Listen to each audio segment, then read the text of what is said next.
Power Project family, how's it going? Now, you guys know how we've had Stan, the Rhino Efferding, on the podcast. If you don't know who Stan is, he's an expert in nutrition, exercise, etc., and he's the creator of Vertical Meals. We came on this podcast and he's talked about the vertical diet many times, the different types of foods that you can have on the vertical diet. But how cool would it be if Stan was cooking for you?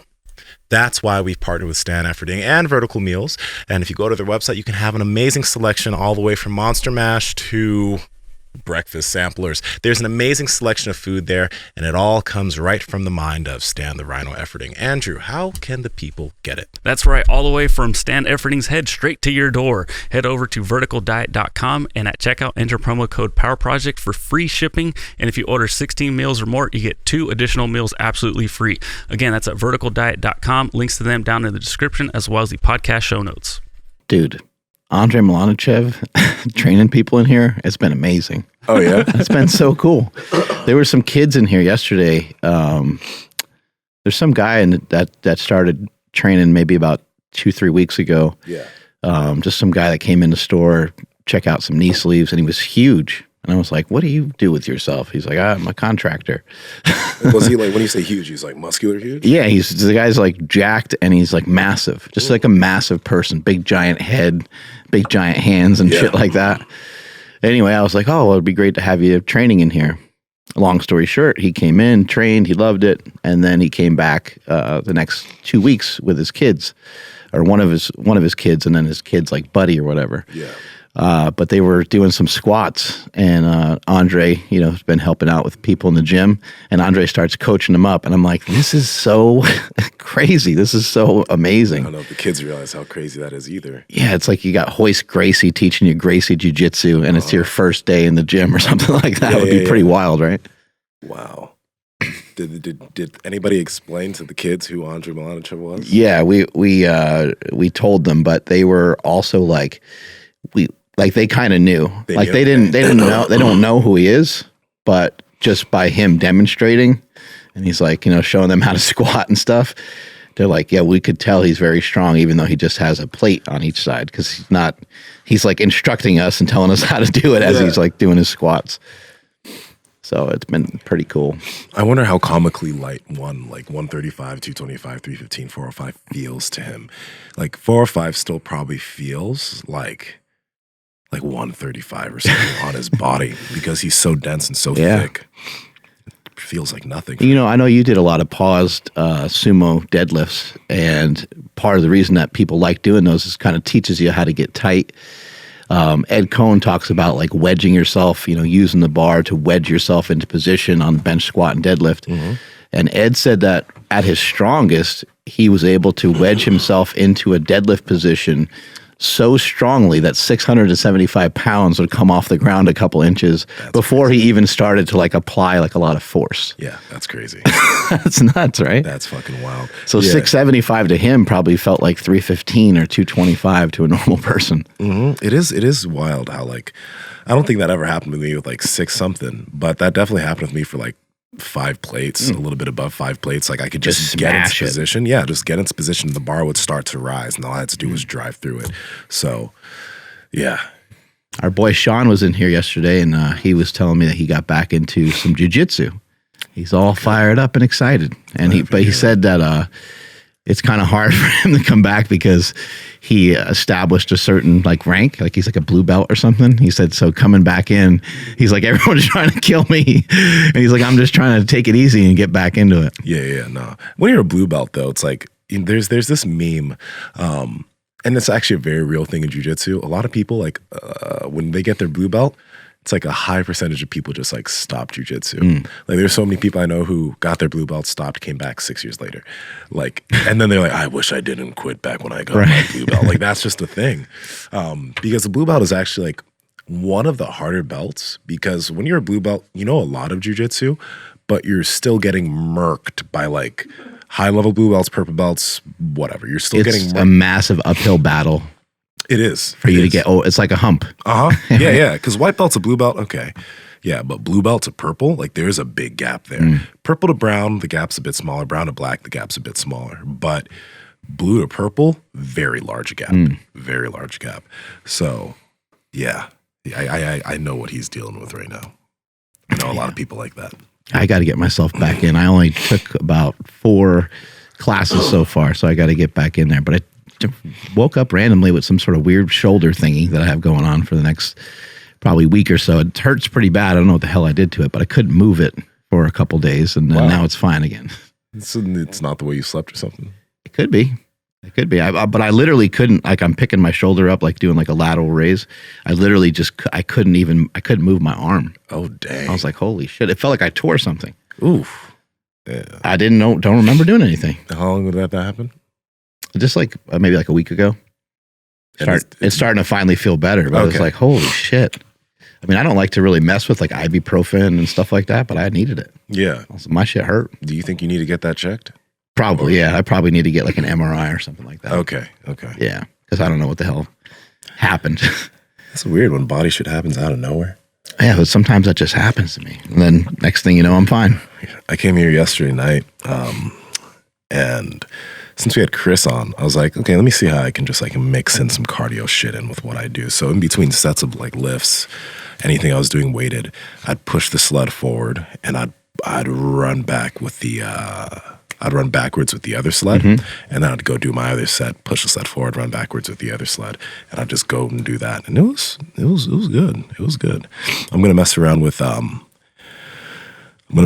like using the sled and then maybe going on a jog or a run around the gym, a nice brisk run around the gym, and then come back in and doing whatever else I'm doing as far as weights are concerned. Because I should be able to run. I ran all my fucking life. Did you think about that at all for jiu-jitsu? Like, would it be practical at all to like sit there and do some like Hindu squats or something in between somebody else rolling while you're watching?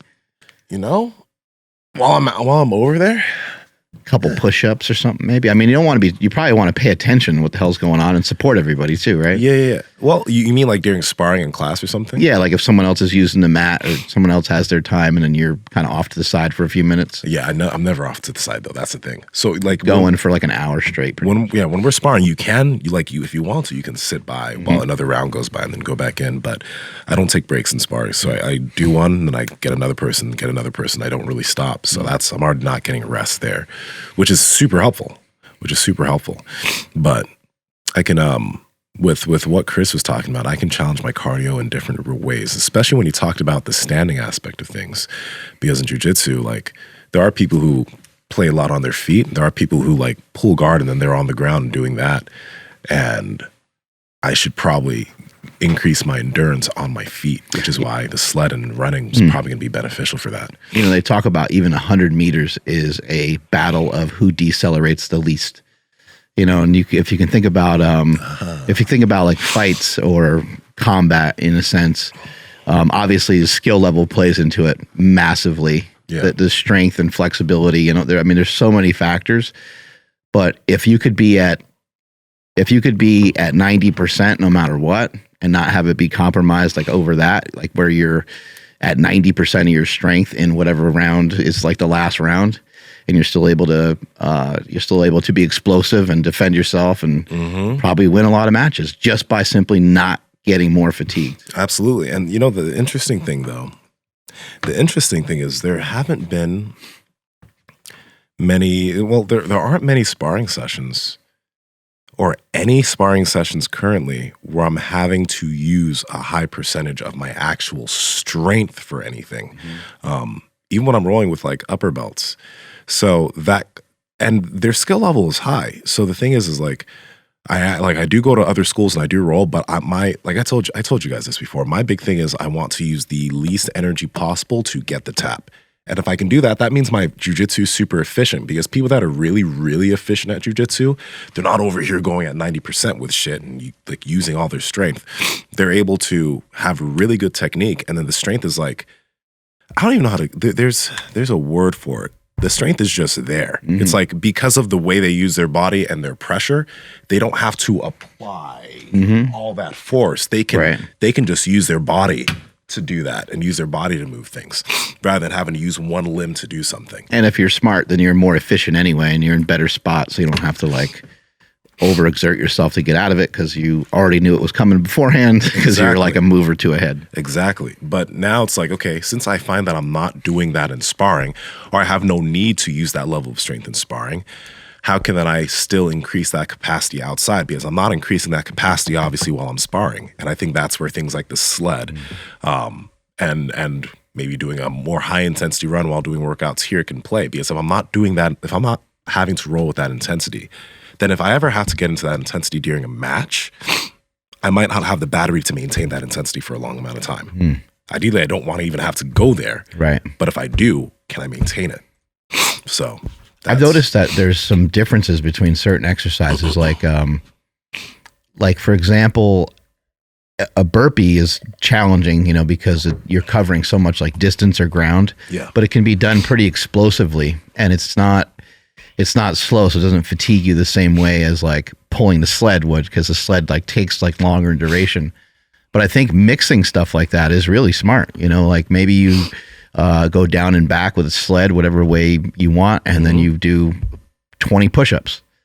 And then light jog around the gym, and the jog or even set of like lateral raises or tricep pushdowns is like your quote unquote break. That's like an active break, Exactly. That's what all the lifting was yesterday for me. It was still some good weight, but it was a break from what I was doing with the tank. Because that tank, like, fuck, it really takes it out of you when you're pushing into that thing. Like, you really gets you. And I think for you, like strength wise and stuff, people can always get stronger. There's always areas you can improve. Your neck could get stronger, your hands, like all these things, and it could be really helpful for jiu-jitsu. But probably the most important thing is that you're able to do something like some sort of expression of your strength repeatedly over and over again for a long period of time. Something like box jumps or something like that. Like if you're able to do a box jump for, mixed in with another exercise where you're doing rounds of it, like a CrossFit workout, something like that could be pretty cool. Cause it's like, well, you still have to demonstrate X amount of explosiveness. And then you could still use your rule of like, I'm only going to jump, I'm going to jump minimally to get to this height of box or whatever, Yeah. And that's the thing. That's where big guys do peter out in jiu-jitsu. They have all this force for a minute and a half, 2 minutes. And then after that, if they haven't tapped their opponent, they're either gasping for air or they're slowing down massively and like they're food at that point. Like that's what happens with big dudes, because they don't have that capacity like guys in middleweights, lightweights have. So that's a lot of them. I bet a lot of the just people that are into jiu-jitsu, just with my small amount of experience, I bet you a lot of them really aren't training that much when it comes to like lifting, and then maybe just embracing one big problem I see with people that even lift is they don't embrace the other side of, it's called strength and conditioning. Yes. And it like nail down that conditioning side. And I'd actually kind of almost argue that you could go harder on the conditioning, maybe not harder, you can do more conditioning stuff, and I think it will have a greater benefit on your strength than vice versa. Although having strength can be really beneficial for a lot of things, it's not really going to be too helpful to your conditioning. Overall, it can be, but the point here is kind of, I think that people neglect the conditioning side. Oh no, they do. They do massively. And jiu-jitsu guys are just massively, unless there's some individuals in jiu-jitsu that are casual and like they'll go and they'll train, but they don't really compete. Some of them still strength train because they just want to be healthy people. So that's cool. A lot of like the people that you'll mainly see being serious about their strength training though are people that do compete, because they understand that. It's not like every competitor strength trains. You'll go to jiu-jitsu competitions, you talk to some people and some of them are like, yeah, I don't lift much or whatever. And it's funny. I talked to this guy, Andrews Brivonskis. He's a black belt. He's medaled at high level competitions. Actually, when he was a blue belt, white and blue belt, he trained at Casio. Then he moved to SoCal to start training more.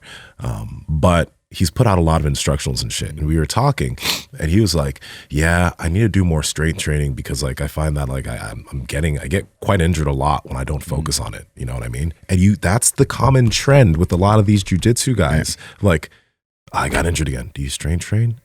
Nah, I don't. I got injured again. Do you strength train? Nah, I don't.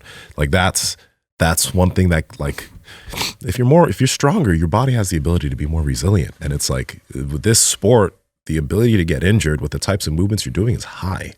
So you need to have a strong body for that. You also, I think it can help enhance your recovery, like not just your conditioning, but your strength. when you're stronger, you'll be more resilient. You could make an argument that you'll be in better positions for whatever sport it is that you're messing with. But I also just think that you'll be in better positions when you're in better shape. Like when you're in worse shape, you're not going to be there. And when you're in worse shape, you're going to get, like in football, for example, like if your legs get tired in football, you're going to get smashed by somebody because again, you're too tired and you're not in the right spot. And when you're not in the right spot, that's when somebody comes out of nowhere and just completely demolishes you. Yeah, no, that's very true. That's very true with all those sports, soccer too. Yeah, it's fucking crazy. What you doing over there, Andrew? Messing around with buttons? Yeah, a lot of buttons. Man, I sound weird. No, shout out to Paul, live sound engineer. Wait, are we live? No, we're not live. Oh, but are we recording? Yeah. I didn't know we were actually recording. I thought we were just talking. We were just talking. Yeah, you guys are just talking, but I'm messing with the audio and stuff. Oh, okay, I got you. But no, I whatever, I recorded it, so it's going to be an episode. But no, shout out to him. Thank you for helping me out. So if we do sound a lot different, it's because I'm still messing with the audio. We got a new digital board. We're leaving the Stone Age. We have nothing but analog stuff. And so we got our first digital board, and I'm learning it. So it's a long process, but it'll sound better in the end. Hey, shout out to all of our subscribers. We got over 100K. People are aware of that. We told you, but we also got that silver button. Oh, yeah. Shit's going to be different around here, y'all. We should hang that thing up. Things are going to be different. Yeah. I was trying to figure out where we could put it to where it's like somewhere on screen. But like, I don't know. It just, because it could make sense being like right here-ish somewhere, because you could see that. Because I think behind you guys might not work, but since we are going to get more like quote furniture, I think maybe we can throw it in there. Let's get a picture of us holding it up and then make a T-shirt of it. Make it an NFT. Yeah. Make it an NFT for all the fans out there. I've been running lately, and I was running on the beach quite a bit during the holidays, and I got some hill running in and stuff like that too. I actually, the more I've been running, the more I've been kind of thinking like, what a cool thing for people to work their way towards is the ability to run. There's a lot of people that just, they maybe feel too heavy to run, or they have joint issues, bad knee, bad hip, bad ankle, but whatever you have that's not great for running, or whatever's kind of in your way of running, I think that it's just a healthy thing to just think about. I should possess some ability to run, and maybe even set a goal to be able to run a certain amount of minutes without just completely feeling gassed. It's going to help you, just in your day-to-day life, getting up and down the stairs, recovering from workouts and so on. And I'm not talking about like going out and being like, yeah, I ran 5 miles today. I'm not even talking about running a mile. I'm talking about like, see if you can run for 30 seconds, see how that feels. And if you can build up, maybe you can work on being able to run 60 seconds. Just little stuff like that. You don't ever have to, I don't think you have to really work yourself into something that's going to be, really brutal or challenging, and certainly don't want anybody to hurt themselves. But just the ability to be able to do some running, I think can hold a lot of value for people. Absolutely. And it's one of those things that like you've done since you were a child. Like when you were a kid and you're playing with your friends, you guys are running around a field, running around a basketball court or school or whatever. You like, running is normal, but at a certain point, depending on what you've done in your life, you get to a place where running is not now something you literally never do. And it's a little bit weird, because like you have your body and you can walk. I mean, you start crawling, you walk, and you're supposed to be able to run. Yeah. Like, when's the last time somebody sat down or laid down? Like, you probably do it a couple times every day. Yeah. When's the last time you stood up? When's the last time you walked? You're probably doing that every day. We have this capacity to move a little bit faster. And when you ask somebody who's even like 30 years old, you say, hey, when's the last time you ran? They'll say, it was probably 22 or something. And they'll name some time that they had to ran, or they might not even remember the last time they ran. It might be decades in some cases. An interesting thing, if we remember what Joel Green talked about, you'll like his ability to maintain a young body. One of the things he does is he'll just cold, get himself into like a, I don't know if it was a 15 or 20 second sprint from being cold, because that's something that is linked to being youthful or a youthful body, despite how old you are. If you can just go into a sprint, right, not pull any muscles and you're okay, your body still has the ability to produce large amounts of force in a split-second amount of time. And as you get older, you lose that ability, but you only lose the ability if you never do it. Right. That's why you see these like older individuals who they've maintained lifting all their life, right? And they're jacked at 60, 70. And people are like, oh, they're on stuff. No, they're not. They've just maintained that skill their whole life. That's why they're able to do it. But some people don't. Some people stop. Yeah, one thing I'm trying to do with my son, so like obviously he can sit up now, he can kind of roll over, get up, and he's like been planking, which has been amazing. Like literally like in push-up position, get on his toes, so that way he can roll over and sit up. What I've started doing was like instead of sitting on a chair or even sitting on the floor, I'll get down into a squat position, or I'll try to mimic his movements just so that way I can like not lose, what you're saying right now. Because yeah, dude, it's at first it was a challenge, I'm like, fuck, dude, like my back's hurting again. Like, what am I going to do? So like trying to be more like him, to be more youthful. Yeah. It's just, it makes a lot of sense. I love that we're talking about this right now, because this is one of the podcast topics that was written down. The best ways to bake movement into your day, or bake different types of movement into your day. Because like, for example, Kelly Starrett's the one who popularized the 10-minute squat. That's why I started doing it. It wasn't because it was an original idea for me. I got that shit from Kelly. And even Joel has talked about, Joel Green, who we had on the podcast. And by the way, guys, I'm talking like this because I'm sick. I'm not purposely trying to talk this low or whatever, but I'm literally a bit sick. So not the thing, just the super cold. Even Joel Green has talked about how important the ancestral squat is for, your back, your body, your legs, your hips, etc. And when I started doing more just sitting and squatting, or sitting in that position, number one, getting into a squat started feeling so much easier, getting in and out of it. But I just felt like I had a better ability to move in terms of just having a good range. So that's something that you could literally just bake into your day. Just go by a wall. You don't even need to squat down without anything. You could go to a wall right behind you, and you could hop into a squat and let your back be supported by the wall, but just sit there.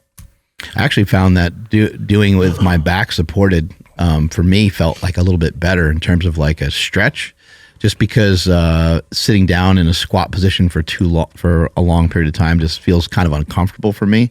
I just never really adapted to it that well. But up against the wall, it feels a little bit better on my hips, and I can actually squat much lower with my heels still down on the ground. It's kind of interesting, but just do the things that you can do. There's so many other things that you can do. I mean, even just putting your foot up on a chair, for some people that might stretch the other hip. If it doesn't stretch the other hip, all you gotta do is kick the other leg back, and now you're gonna get a stretch in the hip flexor. You'll get a stretch a little bit in the groin. You can do those almost like an ATG split squat, where you're putting a lot of pressure on the knee, but because your foot is elevated, you're not going to really feel a lot of pressure. It's just going to feel good to have your knee in that particular position. I think Kelly Starrett and a lot of people have commented, you guys are in a new studio, but you don't have any seats or couches. Well, it's because standing is so damn useful, and it's so much better than sitting down and turning off your glutes and turning off your abs. It's like so much better. But Kelly, in his book, he mentioned having something to put your foot up on when you're standing. So it's like you're in a captain stance, but you're like, I don't know if the camera's Captain Morgan, yeah. But your foot's right there, right? And it's a more comfortable standing position that can allow you to maybe stand a little bit longer. But it's so much more beneficial to stand than sit. And then another thing that ends up happening, if you're standing more, so if you have the ability to stand when you're working, etc., if you build a habit, you'll find that you might fidget a little bit more. You might move a little bit more because you're doing stuff. Or at least that's what I found for myself. And that's like, people look at that like, oh, you have a higher NEAT or whatever. I've just found that when I do stand more, I just generally do move more. It's not because I've eaten so much food that my body wants to burn. And I think it's quite literally, it's just a byproduct of being on my feet more. And the times that I usually sit down are either when I go home, or maybe if I go to a coffee shop. But I have a little thing that I put my laptop on top of when I sit at coffee shop desks. So I'm the weird guy in a coffee shop that's standing on his laptop. So it's an option. Andrew's talking about kind of moving around like a baby. And we have a guest that I'm working on getting on the show. A lot of the stuff is quite different, even quite different from stuff we've heard from Ben Patrick or stuff that we've heard from Joel Seidman. So both those guys are like kind of on opposite ends almost. But this guy, he created this program called GOATA. I forget what it stands for. But anyway, they basically have studied the movement patterns of babies, and just I don't want to mess up exactly his practices, but it kind of falls in line with a lot of that, like the way that we were naturally able to move when we were young. And they do a lot of interesting stuff with the feet and the knees, and it's gonna be exciting to have him on the show. He's down in Louisiana, so we'll have to. I'd love to get him here in person so he can explain stuff very thoroughly. But they have a whole entire program, and people have been asking about how to get him on the show and stuff like that. So GOATA, right? Mm-hmm. Yeah. Okay, so guys, if you guys look up GOATA coaching, it's crawling and stuff. Yeah, I saw this video. This woman honestly looked like a very seductive crawl, but I think she's doing one of just like the crawling movements that they're talking about. It's very interesting. I mean, babies are fascinating. Like they can just be down on their knees on the ground. I mean, I know they don't really weigh anything, but for some people, like as you get older, sometimes you have crunchy knees, and for you just to be on your knees on like a hardwood floor sometimes hurts. Mm-hmm. But you see like a 4 or 5 year old kid will go frickin' running across the kitchen on their knees, or like they don't care. Mm-hmm. It doesn't bother them. Well, I mean, also you do see athletes, like when you see basketball players or football players or like just a lot of these athletes cutting, when we talk about squatting, we talk about, don't allow your knee to go into valgus. Valgus is when your knees cave in the squat, right? But a lot of these athletes, when they're doing different movements, their knees are going in different positions, and they're able to balance. It's like they're able to go into those positions safely because they've done it so much within sport. So I think that's one of those big things. And one of the reasons why I started jiu-jitsu, one of the big reasons, because I wanted to use my body more. I found that when I was just focusing on bodybuilding and powerlifting, I wasn't able to use my body in a lot of different ways. It was like very structured movements. And when I started doing jiu-jitsu, you go into a lot of weird positions, you do a lot of weird things. But a sport like that allows you to start using your body in different ways and get more range, get more ability. And I think that ability can lead to better longevity if done safely, because we know that jiu-jitsu can be very unsafe if you do things unsafely, but it'll allow you to use your body in weird ways as you get older. Because if you don't go into certain ranges, you will lose the ability to go into that range effectively, as we've learned from Ben Patrick.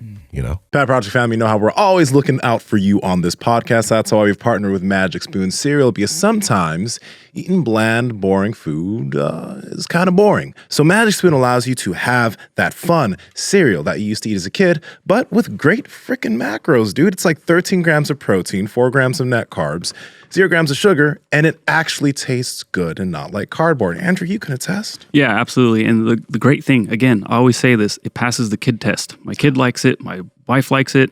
My 10-month-old hasn't tried it yet, but I'm sure he's going to like it.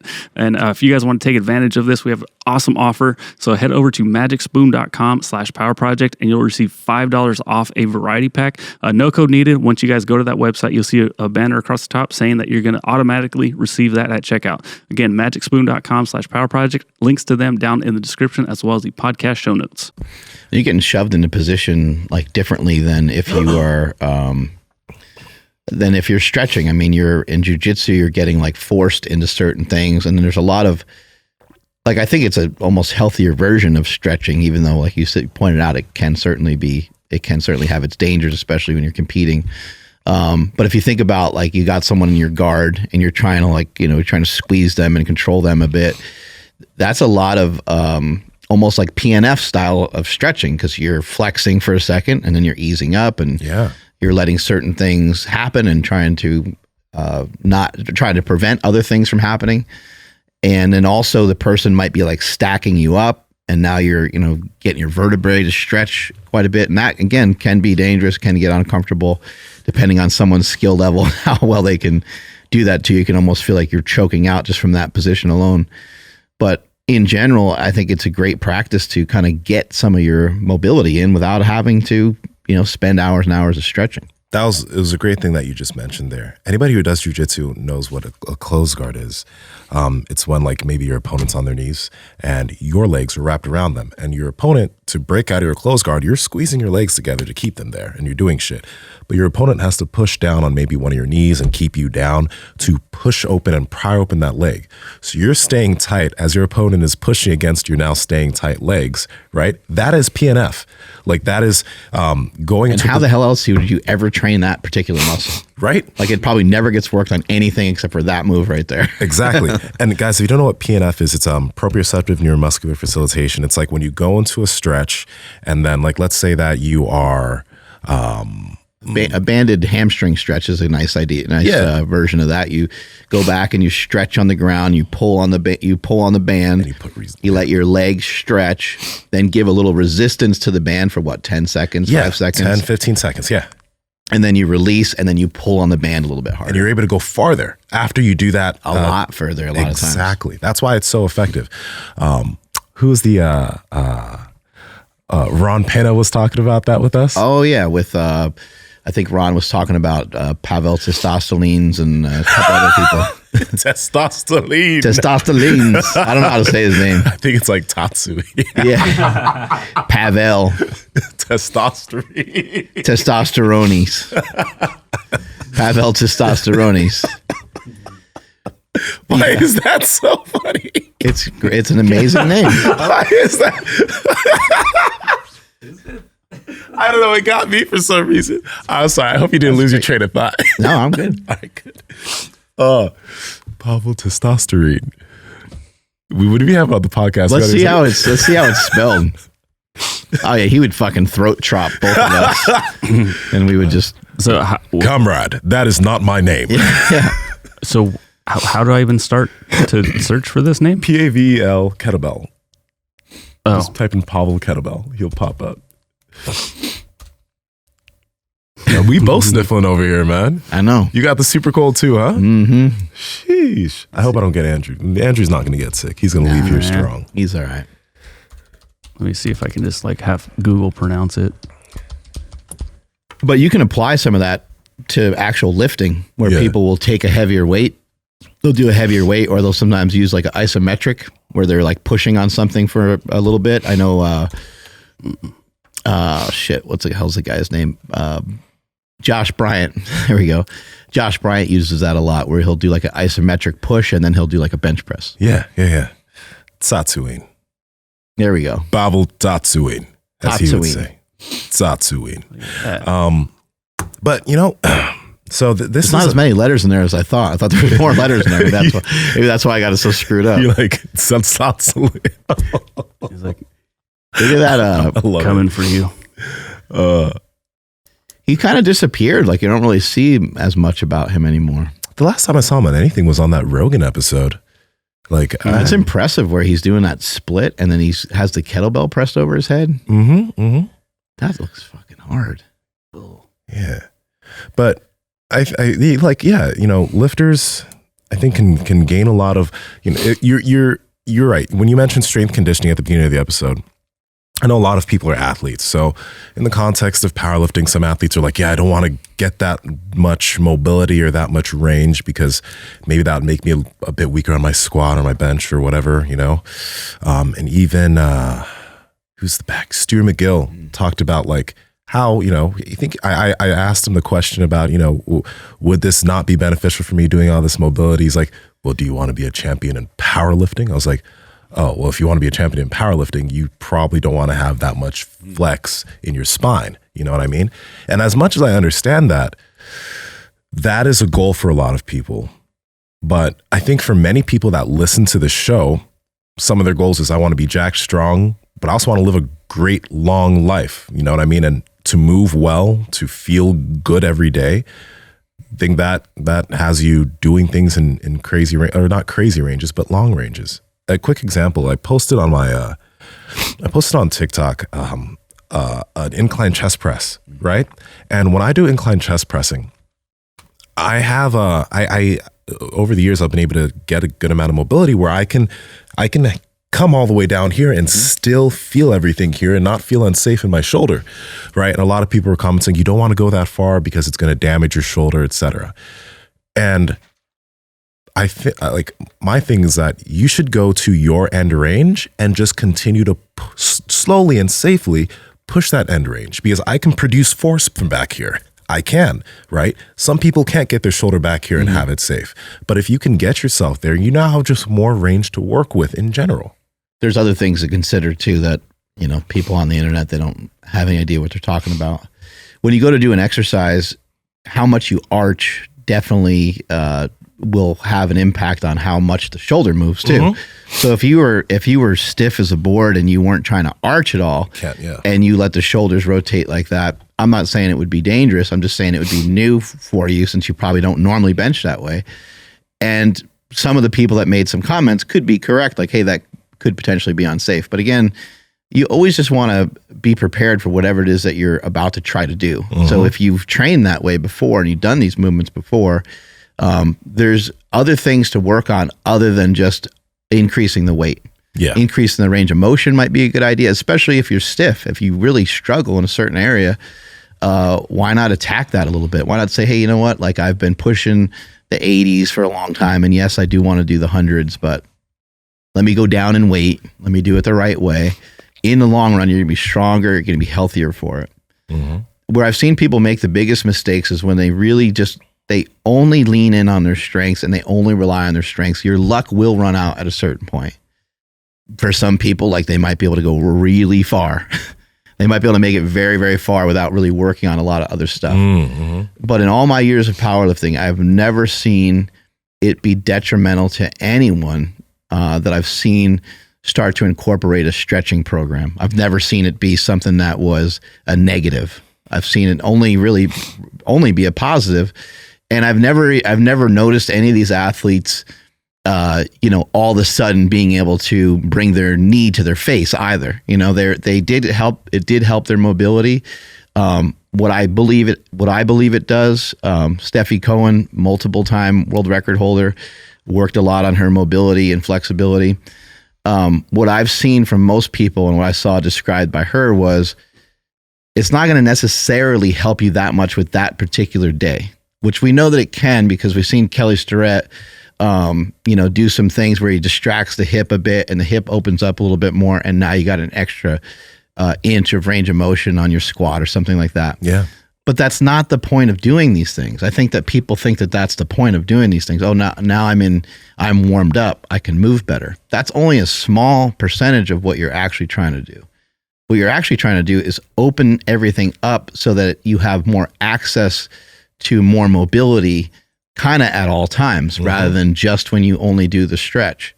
So the argument is not even really much of an argument. My position from my perspective, if you're getting shoved into position all the time, and it's not something your body can normally perform or do actively, you need weight to kind of push you down on a squat, or you need X amount of weight so you can touch your chest in the bench press, or you have to pull yourself into. The only way you can get in position on a deadlift is to pull yourself into position.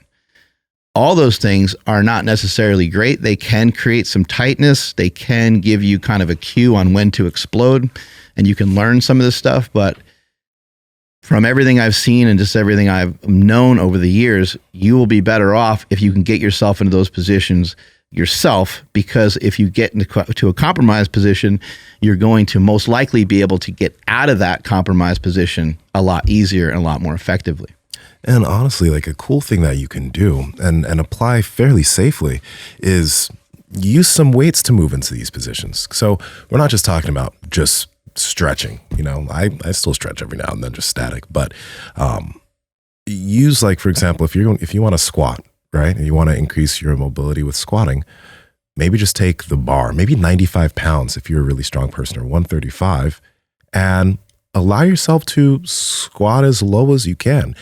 Allow your back to round with that weight on your back, because it's 135 pounds. For someone who's super strong, 135 isn't going to injure you. Slowly just move deep into that range and out of that range, because what you're doing is now you're not just allowing your body weight to move you in there, you're allowing weight to move you there, and then you're producing force to come out of that position. So now you're not just getting range, you're getting range and becoming strong within that range. I think that's the big thing that we're talking about here. That's the big thing that Ben's talked about when he's been on the podcast. We've had a lot of other people talk about that.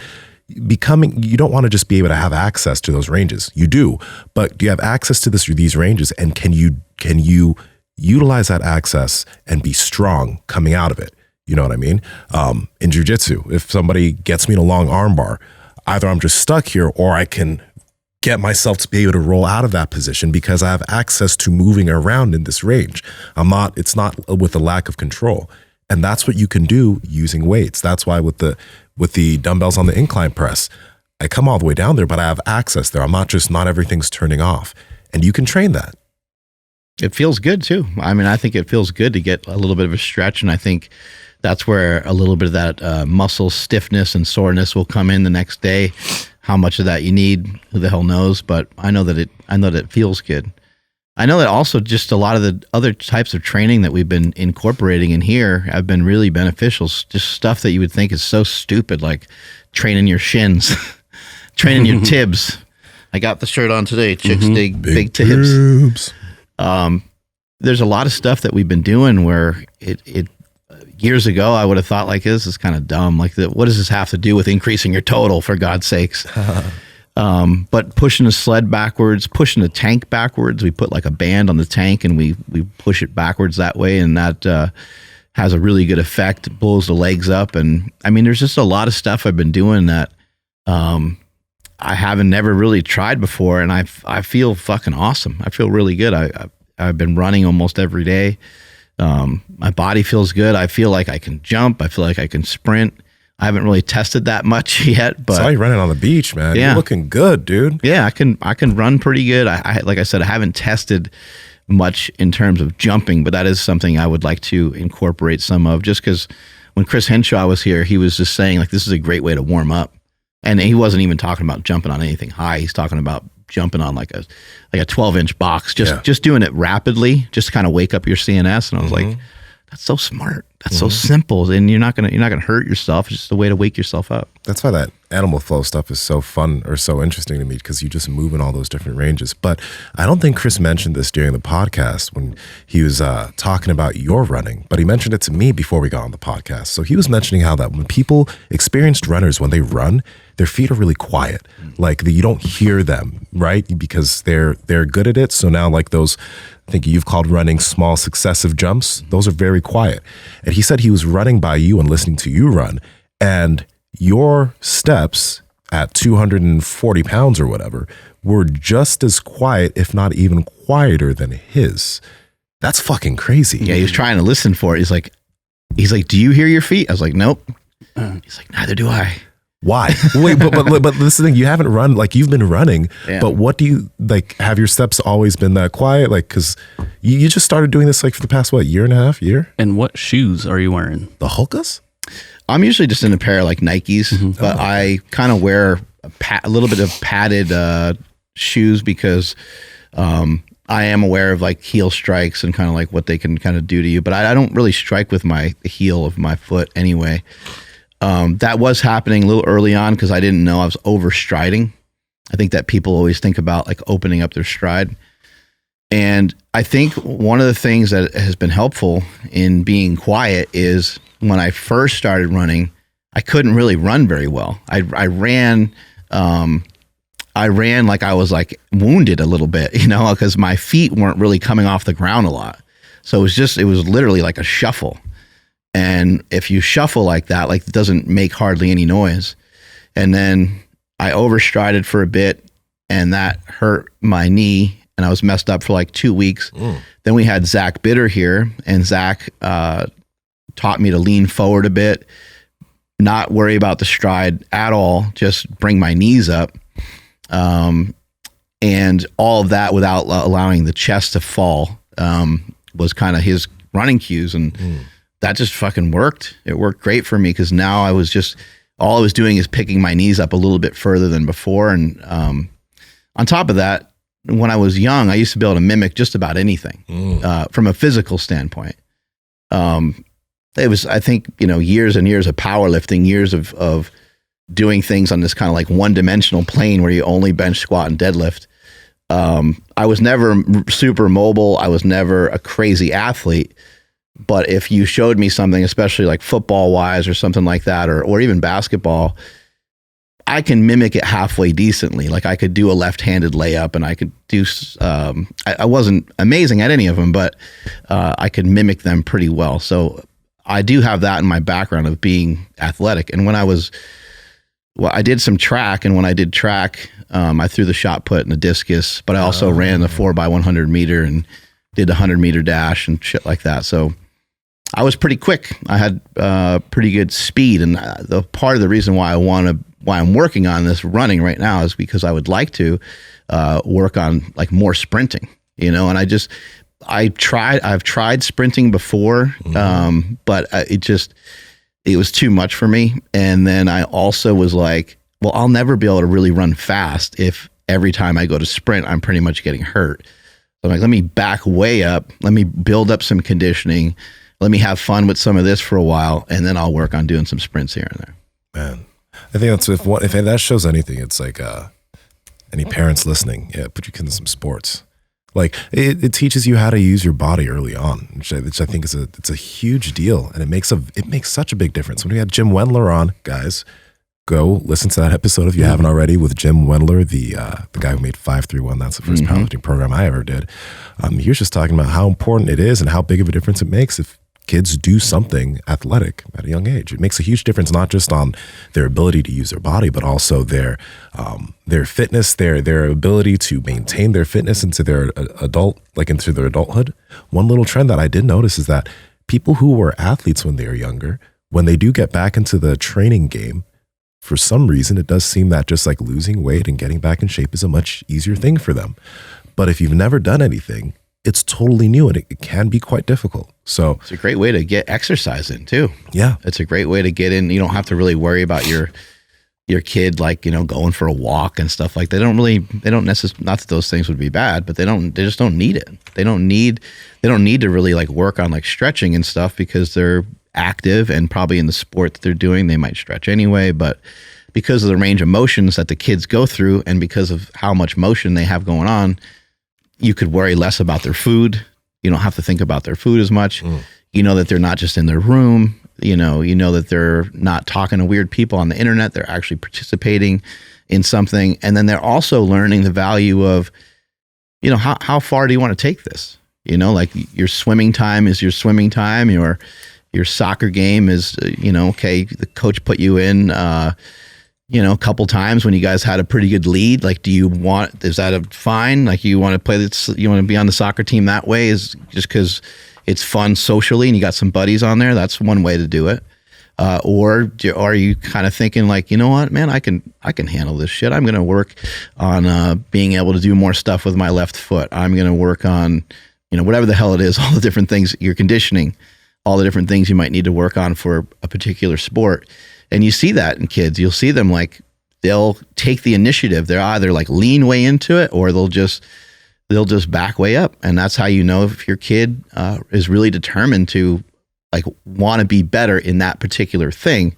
I think the thing that we get caught up in though sometimes is we think if we don't see that in our child everywhere, that our kid is a pussy, or our kid is weak or something like that. And that's not necessarily the case. They might have just found something that they just don't care that much about. No, I know that it made a massive difference for me when I was younger.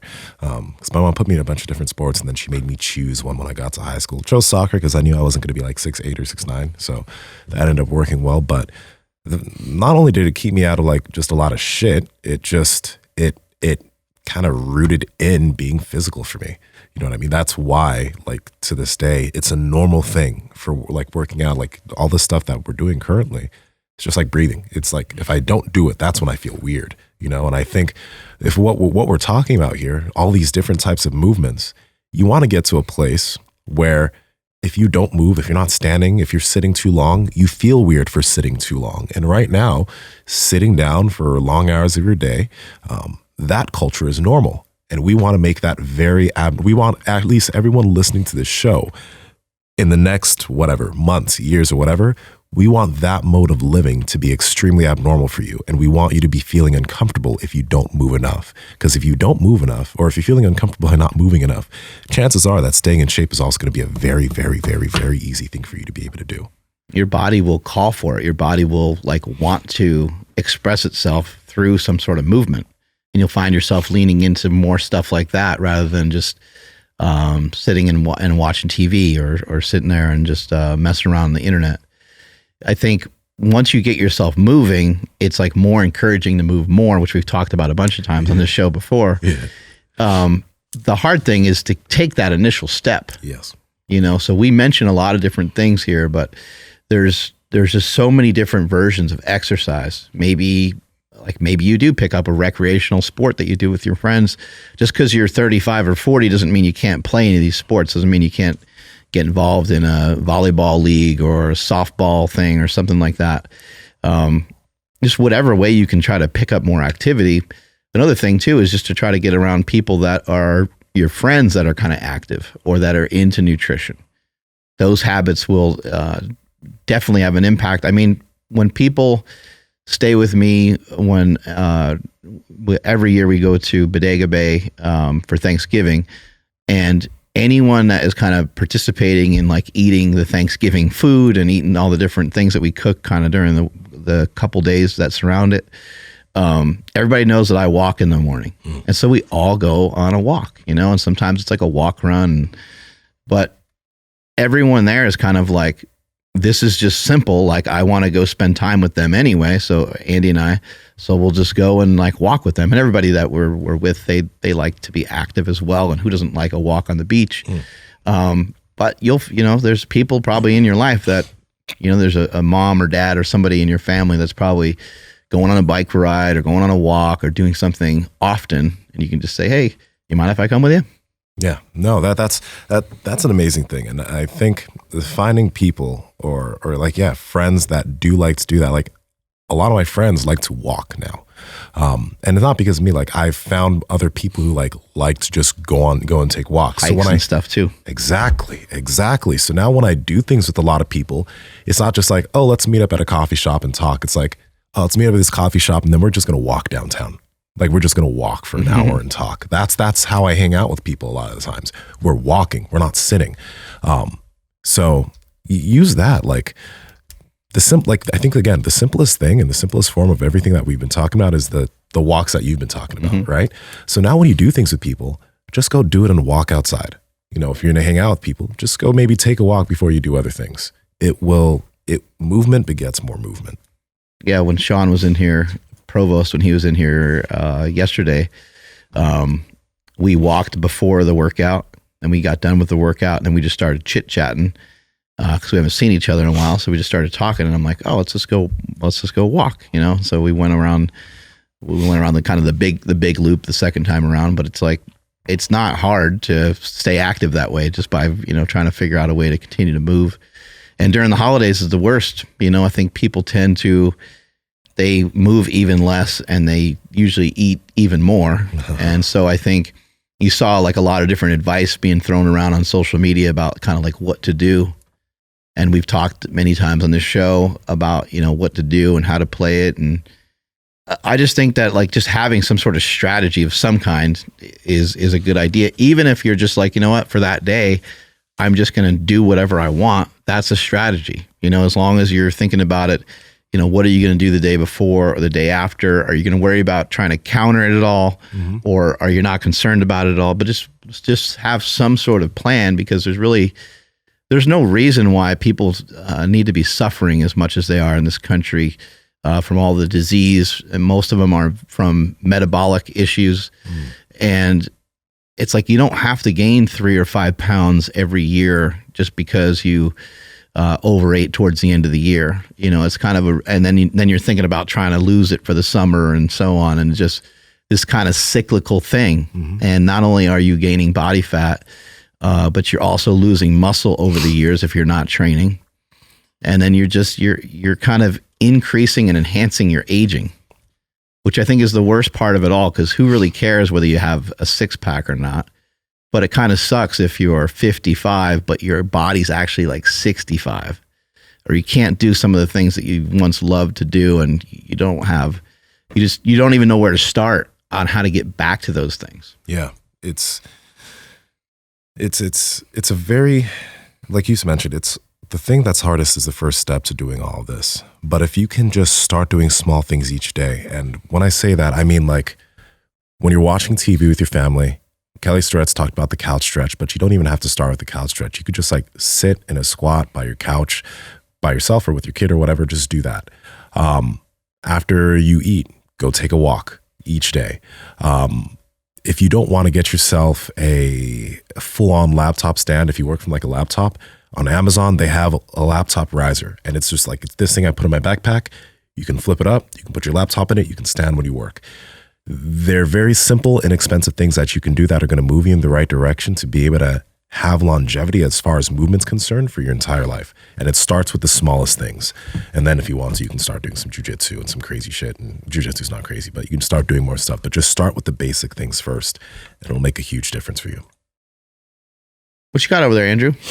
Just still messing with the audio, but yeah, along with what you guys are saying, you know, I try to get my entire family, not just my immediate, my extended family. I'll try to do what Mark does and like send YouTube videos with like I forgot the guy's name, but it was the one that you had sent a while back about 10,000 steps and like what it can equate to at the end of a week, at the end of the month, at the end of a year. And I'll just try to do things like that and be like, let's just go for a walk, get some simple steps in. When I get home from work every day, lately it's been kind of rough because it's been cold and it's been dark. So for the little guy, it's been a little bit too cold. But as long as the sun's out, yeah, we're like, hey, let's load him up and let's go for a walk. Let's just keep moving, like whatever it takes. And you know, in a busy household where the kid is keeping us up at night or waking up early, whatever it may be, like let's just keep moving, whatever that looks like. I just want to keep doing that. You know, same thing for why I've been like rolling around on the ground with him. It's like sometimes I can't get the workout in, but like, hey, we're gonna, I don't know, I'll do some push-ups down here with you, like, because it's funny, like when he goes on his stomach, he doesn't like it, but like I'll get my head down next to him and then I'll push up.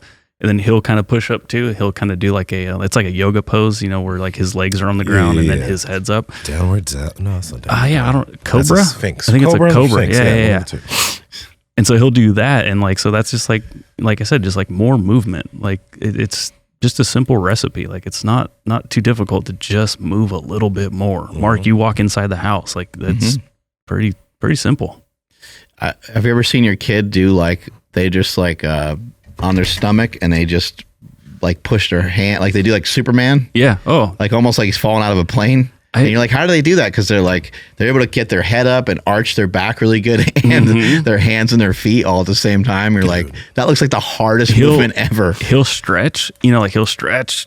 Yeah. And I'm just like, dude, his feet are about to touch his head and he's like twisting. And I'm like, dude, if I did that, I would cramp literally everywhere. Like I wouldn't make it, I would be dying.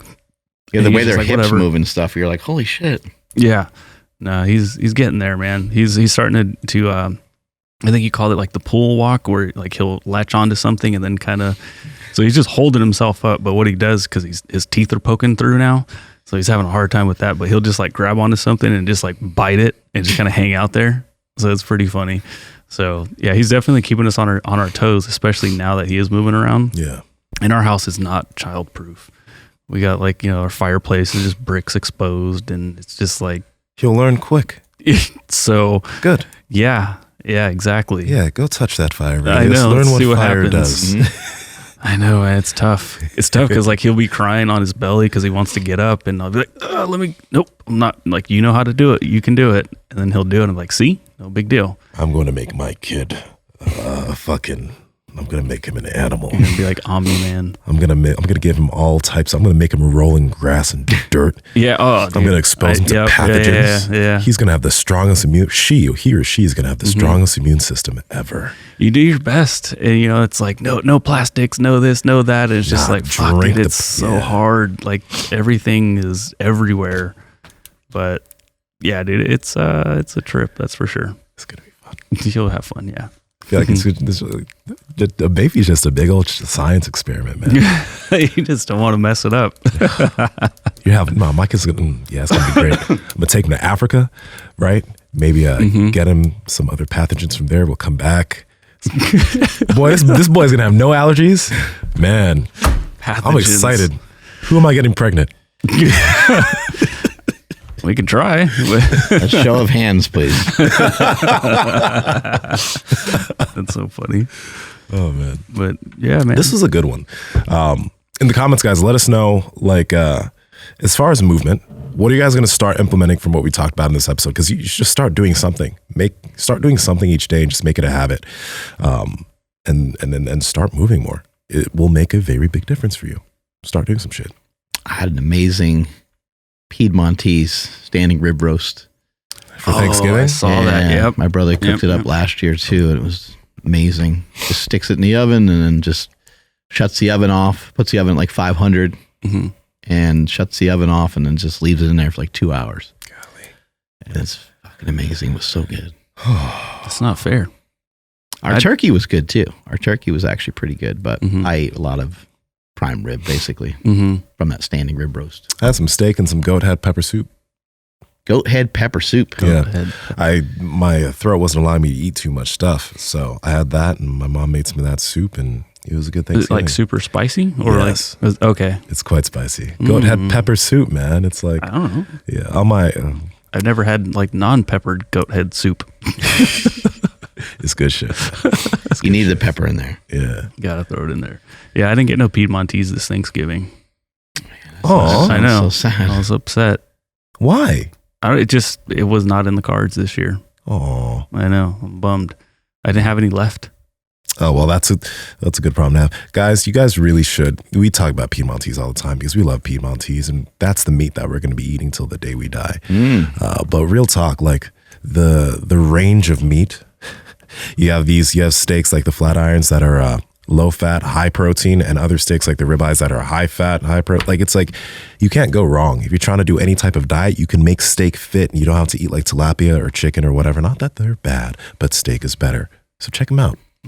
Head over to Piedmontese.com. That's Piedmontese.com. And at checkout, enter promo code PowerProject for 25% off your entire order. And if your order is $150 or more, you get free 2-day shipping. And depending on what date this goes out, they're actually doing like 4 pounds of stew beef free with like every order. Hopefully it's not too late for that. You guys will know right away. Don't do that. Oh God, don't do that. Because as soon as you guys go to Piedmontese.com, you'll see a big old banner across the top saying 4 free pounds. But links to them down in the description, as well as the podcast show notes. I'm a kid though, because that sounded real good on the mic. Don't. Just. I think it's making Andrew hard. Is the problem. I can't focus on what I got to do. Oh. Okay, I'm done. I just wanted to hear it clearly. All right, guys. We just lost subscribers. Someone's just like, fuck you guys, unsubscribe. That is where I draw the line. Take us on out of here, Andrew. All right. Hopefully you guys didn't unsubscribe. Please resubscribe if you did. And follow the podcast at Mark Bell's Power Project on Instagram, at MB Power Project on TikTok and Twitter. My Instagram and Twitter is at I am Andrew Z, at the Andrew Z on the old TikTok. Nsima, where are you at? And Nsima Inyang on Instagram and YouTube, and Nsima Inyang on TikTok and Twitter. And like Andrew said, go on iTunes, guys. Go on iTunes and leave us a review, because that really helps. Obviously, liking and subscribing helps the algorithm and stuff, but comment, help us out, because we are growing fast, and you guys are the OGs. So help us get to 1 milli. Also, you know what? I'll mention this later, but yeah, help us get to 1 milli. Mark? At Mark Smelly Bell. Strength is never weakness. Weakness never strength. Catch you guys later.